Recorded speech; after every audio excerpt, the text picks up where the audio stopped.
hindi man daw ito mala hotel sa ganda at malayo sa luxury na tinatawag, magiging komportable naman daw si Go dito dahil ito ay di aircon, una, na inverter.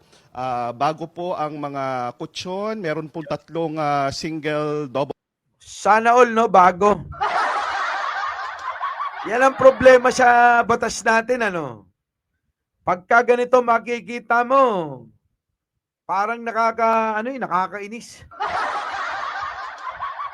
Ito, tignan nyo ha. Double decker na bed, mayroon pang ang kama at hindi na to po kailangan magdala ng tubig nitong si Go dahil meron na ring water dispenser. Ay sana all, may aircon, may dispenser, may malambot na tulugan. Ay, nako, Leticia. Ay sana all talaga, no? Ganyan ang kulungan, baka parang gusto ko na lang samahan si Alice Go, ano? 'Di ba? Kahit wala nang laban.